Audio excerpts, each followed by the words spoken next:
Right.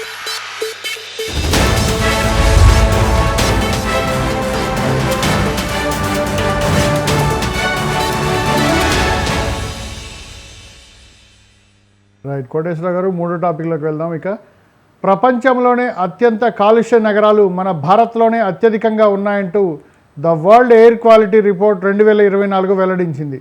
ఇందులో భాగంగా తొలి స్థానంలో అసోంలోని బైర్నీహాట్ నగరం నిలిచింది. ఇక ప్రపంచంలోనే అత్యంత కాలుష్య రాజధానిగా ఢిల్లీ నగరం ఫస్ట్ ప్లేస్లో ఉండడం మనకి ఆందోళన కలిగించే విషయం. ఇక దీని మీదే మన విశ్లేషణ అందించడానికి కోటేశ్వరరావు గారు సిద్ధంగా ఉన్నారు. కోటేశ్వరరావు గారు, కాలుష్యం అనేది, అందులో ప్రత్యేకించి వరల్డ్ వైడ్గా ఉన్నటువంటి కాలుష్యంలో అక్కడ ఉన్న నగరాల్లో భారత్లోనే ఎక్కువగా ఉన్నాయని ఆ వరల్డ్ ఎయిర్ క్వాలిటీ నివేదిక చెప్పడంపై ఎలా ఇది చేయొచ్చు? ఇది మనకి ఏ రకంగా డేంజర్గా పరిణమించబోతుంది అంటారు? ప్రపంచంలో ప్రతి దేశానికి రాజధాని నగరాలు ఉన్నాయి. కానీ నేను అధ్యయనం చేసిన మేరకు లేదా వివిధ నివేదికలు చదివిన దాని మేరకు ఢిల్లీ అంత కాలుష్యమైనటువంటి నగరం మరొక రాజధాని లేదు అనేది అందరికీ తెలిసినటువంటి సత్యం. అది ఇంకా రోజు రోజుకి ఆ కాలుష్యం పెరుగుతూ ఉంది. నీటి కాలుష్యము, యమునా నది నీటి కాలుష్యము తీవ్ర స్థాయిలో పెరుగుతూ ఉంది. అదేవిధంగా వాయు కాలుష్యం పెరుగుతూ ఉంది. వీటన్నిటితోటి పరిసరాల కాలుష్యం అనేటువంటిది కూడా ఢిల్లీని కుదిపేస్తున్నటువంటి పరిస్థితి. ఒక్క ఢిల్లీ అనే కాదు, పారిశ్రామిక నగరాలుగా అభివృద్ధి చెందినటువంటి ప్రాంతాలన్నీ కూడా ఈ సమస్యతో ఉన్నాయి. హైదరాబాద్లో ఏమన్నా కాలుష్యం తక్కువగా ఉందా? లేదు కదా. అనేక ప్రాంతాల్లో పరిమితికి మించి కాలుష్యం పెరిగిపోతూ ఉంది అనేటువంటిది అందరికీ తెలిసినటువంటి సత్యం. అందువలన ఈ కాలుష్యానికి సంబంధించి రాష్ట్ర ప్రభుత్వాలు కానీ లేదా కేంద్ర ప్రభుత్వం కానీ కొన్ని కఠినమైనటువంటి నిర్ణయాలు తీసుకోవాల్సినటువంటి అవసరం ఉందనేది మనం గమనించాలి. ఉదాహరణకి మన గంగా నది కాలుష్యం అయిపోయింది అనేటువంటి అందరికీ తెలుసు, బహిరంగ రహస్యం. వివిధ నగరాల్లో మొత్తం అది హిమాలయాల నుంచి సముద్రంలో కలిసి బంగాళాఖాతంలో కలిసేంత వరకు, అంటే నమామి గంగే ప్రాజెక్ట్ కలకత్తా అదేవిధంగా బంగ్లాదేశ్ వరకు వివిధ నగరాలు దానిలో కాలుష్యాన్ని దానిలో కలిపేస్తున్నారు. ఆ కలిపేస్తున్నటువంటి దానికి నమో గంగా పేరుతోటి వేల కోట్ల రూపాయలు కేంద్ర ప్రభుత్వం కేటాయించింది. అది ఇంతవరకు ఏమైందో కూడా తెలియదు.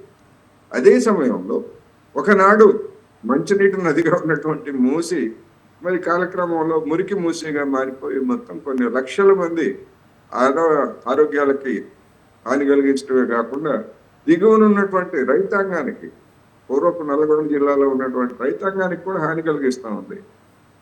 అందుకని అనేక నగరాలు, ఢిల్లీ కానీ, బొంబాయి కానీ, కలకత్తా కానివ్వండి, ఈ మెట్రోపాలిటన్ నగరాలన్నీ కూడా మనం రద్దీగా ఉండేటువంటి సమయాల్లో మనం రోడ్ల మీదకి వెళ్ళేట్లయితే అవి ఎంత భయంకరంగా ఉన్నాయో మనం చూస్తున్నాం. అందుకని ఇదొక మన దేశానికి సంబంధించినటువంటి సమస్య కాదు. అనేక దేశాల్లో సమస్యలు ఉన్నాయి, కానీ మన దేశంలో దీని మీద తగినటువంటి ముందు జాగ్రత్తలు తీసుకోకపోవడం లేదా అందుకు అవసరమైనటువంటి సామాజిక చైతన్యం, ఎవరైనా కానీ ఎక్కడైనా రోడ్డు మీద చెత్త వేస్తే ఈ చెత్త ఎందుకు వేశారు, ఎందుకు వేస్తున్నారు అనేది ఒకటైతే, ఆ చెత్త వేస్తూ ఉంటే మున్సిపాలిటీ వాళ్ళు ఎందుకు తీయరు అని అడిగేటువంటి పరిస్థితి మన దేశంలో లేదు.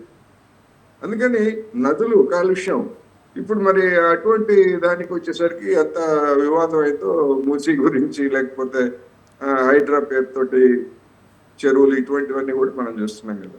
అందుకని ఇది ఒక సమస్య. హైదరాబాదు కాలుష్యం కావడానికి పరిశ్రమల నుంచి వచ్చేటువంటి కాలుష్యం అంతా నాలాల ద్వారా హుసేన్ సాగర్లో కలిపేశారు. దాన్ని బాగు చేసుకోవడం మన వల్ల కాలేదు ఇన్ని సంవత్సరాలు.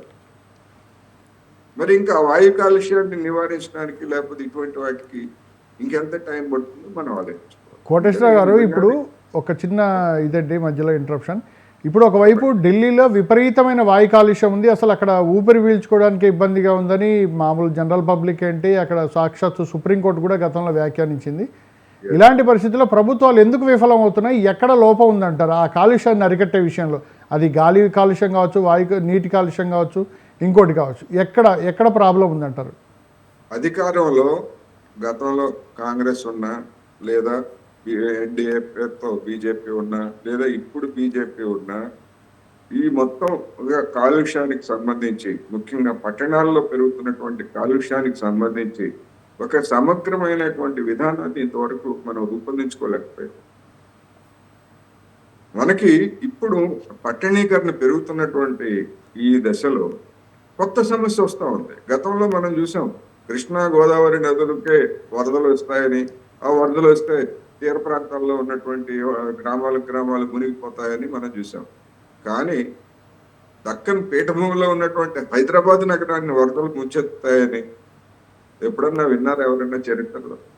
అదేవిధంగా భోపాల్ కావచ్చు, ఢిల్లీ కావచ్చు, చెన్నై కావచ్చు, ఇలాంటి నగరాలకు వరద ప్రమాదం వస్తూ ఉంది. ఇంతవరకు కేంద్ర ప్రభుత్వం ఈ నగరాలకు ఉన్నటువంటి, ఒక రాష్ట్రమైనే కాదు, ఒక రాష్ట్రమైనా నిర్ణయించుకోవచ్చు. నగరాలు ఇప్పుడు వరంగల్కి వచ్చింది, మనం చూసాము. వరంగల్లో అనేకమైనటువంటి ప్రాంతాలు మునిగిపోయాయి. రేపు ఇంకే విస్తరించే కొద్దీ ఏ పట్టణం అయినా దానికి గురి కావచ్చు. అందుకని ఒక సమగ్ర విధానాన్ని రూపొందించడంలో అన్ని ప్రభుత్వాలు విఫలమయ్యాయి. రైట్ రైట్ నిపుణులు సలహాలు ఉన్నాయి, ఆ సలహాలను కూడా ఎవరు పట్టించుకోవట్లేదు. ఓకే. ఇవన్నీ సమస్యలు. ఇప్పుడు ఉదాహరణకి హైదరాబాద్ లో నాలాలు కబ్జాకు గురైనాయి అని చెప్పేసి అందరికీ తెలుసు. ఎందుకని వాటన్నింటిని క్లియర్ చేయరు? అది కాలుష్యకారకంగానే మారుతా ఉంది కదా. ఓకే. అందుకని అన్ని ప్రభుత్వాలు, రాష్ట్ర ప్రభుత్వాలు కావచ్చు, కేంద్రంలో పాల్గొచ్చు, ఏ పార్టీ అధికారంలో ఉన్నా నిర్లక్ష్యం. Okay okay, thank you Koteswararao గారు. మీ విలువైన సూచనలు, సలహాలు ఇచ్చారు, అమూల్యమైన సూచనలు, చక్కటి విశ్లేషణ అందించారు స్వతంత్ర టీవీ ప్రేక్షకులకు. ఇది ఇవాల్టి టు ది పాయింట్.